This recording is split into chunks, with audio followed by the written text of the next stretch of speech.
Picture this.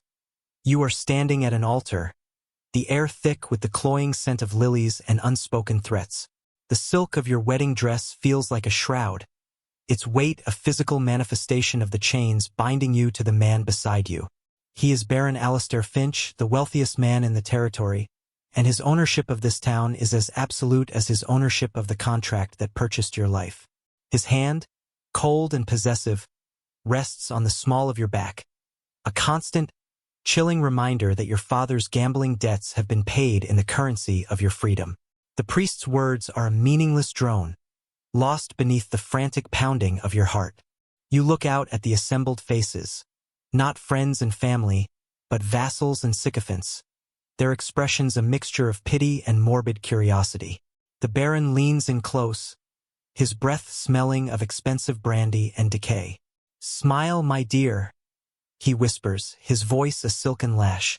You are the envy of every woman in redemption, but you see the truth in his eyes, a cold, predatory gleam that sees you not as a bride, but as his most prized acquisition. The priest asks if you, Elara, take this man. The silence stretches, taut and suffocating. This is it, the end of your world. But just as the words of surrender form on your lips, a crash echoes from outside. A horse shrieks in terror, followed by the splintering of wood and the panicked shouts of men. Every head in the chapel turns toward the commotion. It is a flicker of chaos in the Baron's perfectly controlled world, and for you, it is a breath of air in a tomb.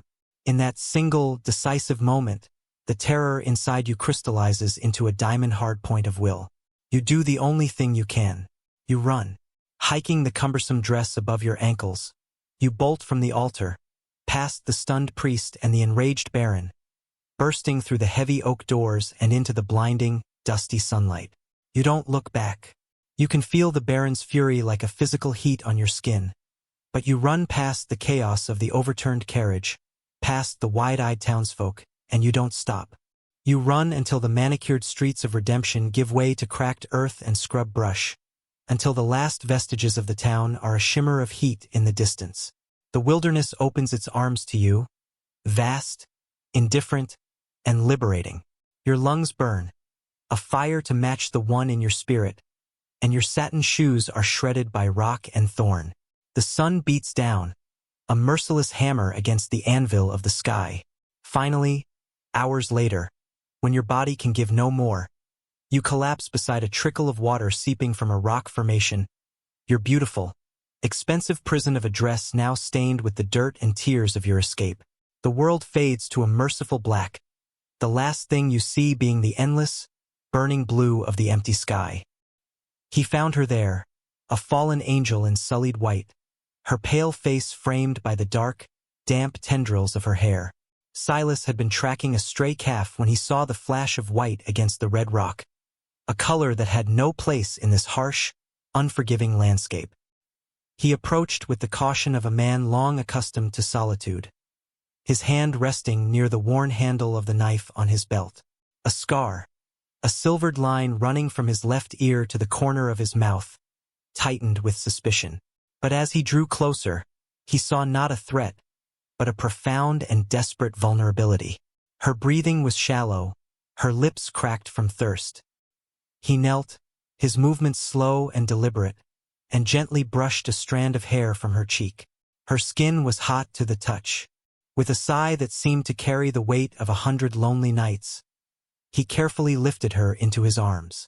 She was lighter than he expected, a fragile burden against the solid muscle of his chest.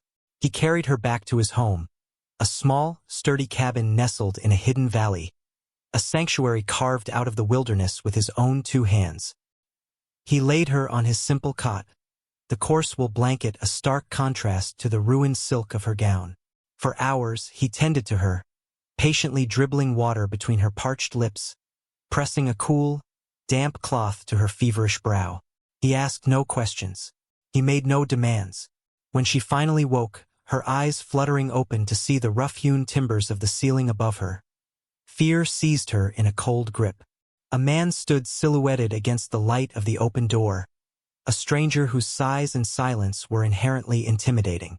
She flinched, pulling the blanket tighter around her. Silas saw the terror in her eyes and took a half-step back, raising his hands in a gesture of peace. "You're safe here," he said. His voice was a low rumble, like distant thunder, but it held no malice. He placed a bowl of thin broth and a piece of bread on a small crate beside the cot and retreated to the far side of the small room, giving her space. Days bled into one another. The world outside the cabin shrank to the rustle of wind in the pines and the steady rhythm of Silas's chores. Alara watched him, her fear slowly receding, replaced by a cautious curiosity. He moved with a quiet competence, mending a fence, chopping wood, tending to his small herd of cattle. He was a man of few words, but his actions spoke a language of profound kindness. He never pressed her for her story. He simply existed alongside her, a steady, protective presence. One evening, as a storm gathered on the horizon, he sat cleaning a rifle while she mended a tear in his shirt. "My name is Alara," she offered into the comfortable silence. He looked up, his gray eyes meeting hers. A faint, sad smile touched his lips, pulling at the scar. "Silas," he replied. The storm broke then, rain lashing against the windows, trapping them in the warm, lamplit intimacy of the cabin. She found herself telling him everything. The debt, the barren, the suffocating opulence, the desperate flight. He listened without judgment, his gaze unwavering. When she finished, a single tear tracing a path through the dust on her cheek, he spoke of his own past. "A man like your Baron," he said, his voice laced with a cold, ancient grief. "A man who believed he owned everything, burned my home, my wife, my son." They were inside, the confession hung in the air between them, a shared ghost of loss and injustice. In that moment, they were no longer strangers. They were two broken souls finding shelter in one another, two solitary flames merging to burn brighter against the encroaching darkness. Weeks turned into a season. The harsh memory of Baron Finch began to fade, replaced by the scent of pine and wood smoke, the feel of rich soil beneath her fingernails as she helped Silas in his small vegetable garden, and the quiet comfort of his presence. She shed the ruined wedding dress like a second skin, trading it for a simple cotton dress and sturdy boots he had bought for her from a far-off trading post.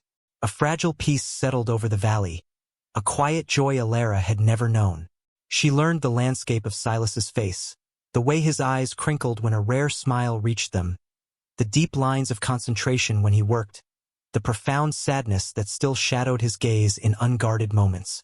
She fell in love not with a grand declaration, but in the small, silent moments.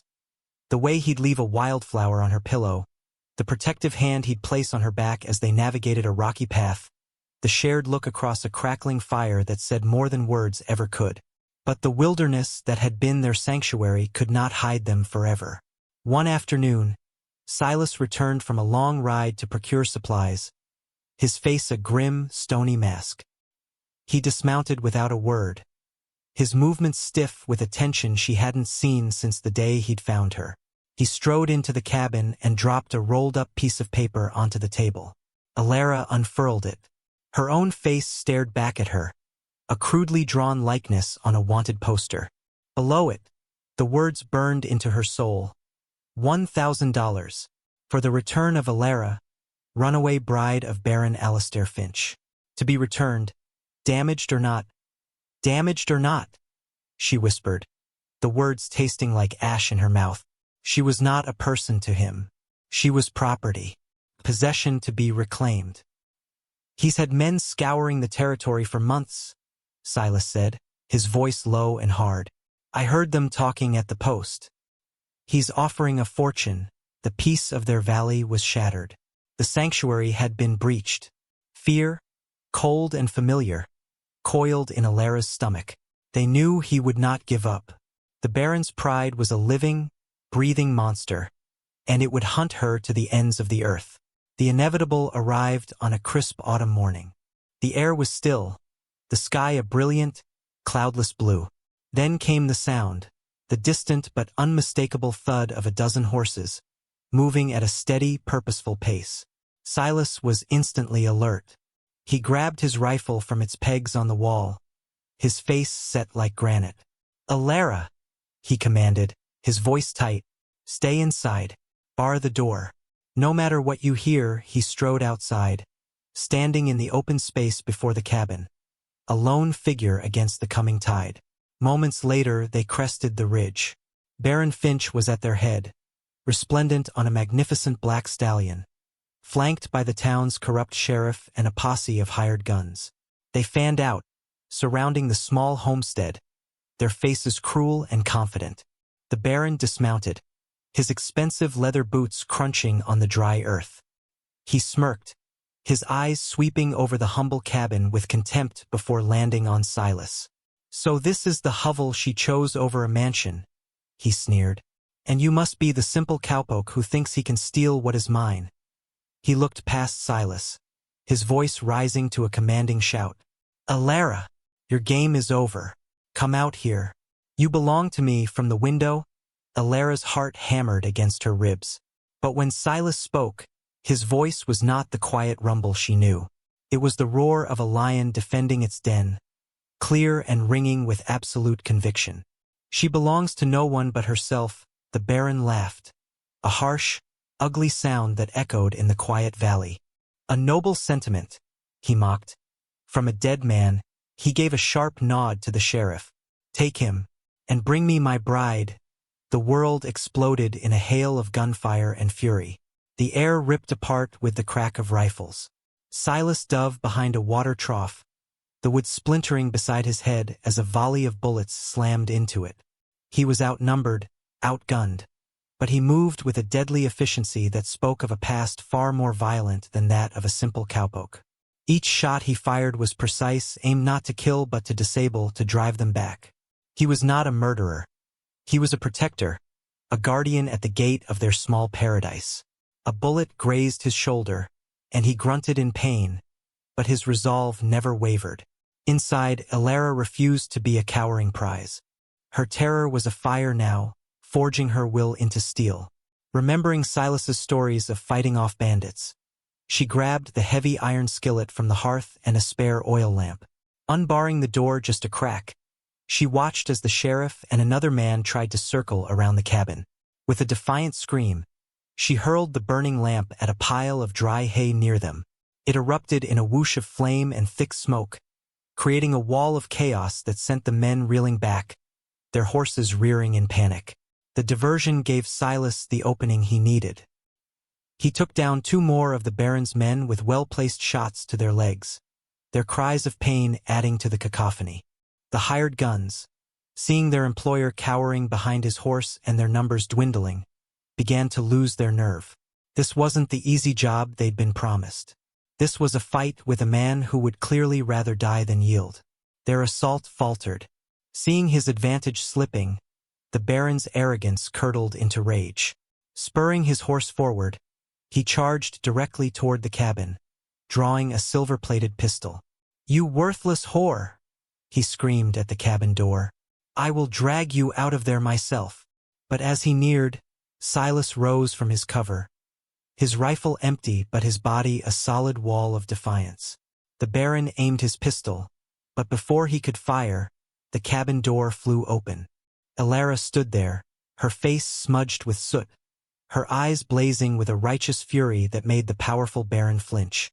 She held no weapon but her own unbroken spirit. "You have no power here, Alistair," she said, her voice clear and steady, cutting through the noise of the skirmish. "You can't own a person. You can't buy a soul. And mine is not for sale." Her words, spoken with such absolute certainty, struck him with more force than any bullet. He stared at her, seeing not the timid girl from the altar, but a woman he could never hope to control. His face, a mask of fury just moments before, crumpled into a snarl of humiliated defeat. The fight was gone from his men. The sheriff, clutching a wounded arm, gave him a look that said it was over. With a final, venomous glare, the Baron wheeled his horse around. "This isn't over," he spat, but his threat was hollow. He galloped away, his remaining men trailing behind him like a pack of beaten dogs, leaving silence in their wake. Alara rushed to Silas's side as he sagged against the trough, his face pale. She tore a strip from her dress and pressed it firmly against his bleeding shoulder. He looked at her, his gray eyes full of pain, pride, and a love so profound it stole her breath. "I told you," he whispered, a faint smile touching his lips. "You're safe here in the quiet aftermath, surrounded by the evidence of their desperate battle." They stood together, not as two separate people, but as one. The fire had tested them, and from the ashes, a new life, a new family had been forged. Their small cabin was no longer just a sanctuary. It was a fortress, its walls built not of wood and stone, but of courage and love. What is the true measure of wealth? Is it the gold in a man's vault or the love in a person's heart? How do we define freedom? Is it the absence of chains, or the courage to choose your own path, no matter the cost? Alara and Silas's story is more than just a tale of the Old West. It is a timeless reminder that true power doesn't come from a title or a fortune. It comes from conviction. It is the quiet strength of a man who stands for what is right, and the defiant spirit of a woman who refuses to be owned. Their love was not built on whispered promises in a moonlit garden, but forged in the crucible of fear and defiance, a testament to the fact that the deepest bonds are often created when we stand together against the storm. They teach us that a home is not four walls, but the safe harbor we find in another's soul.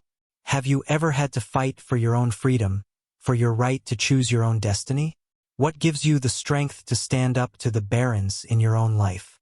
The world will always have those who believe they can buy and control others, but it will also have the quiet heroes, the everyday guardians who remind us that the human spirit is not for sale. If you were moved by Alara and Silas's story of courage and resilience, please share your thoughts in the comments below. Your voice matters.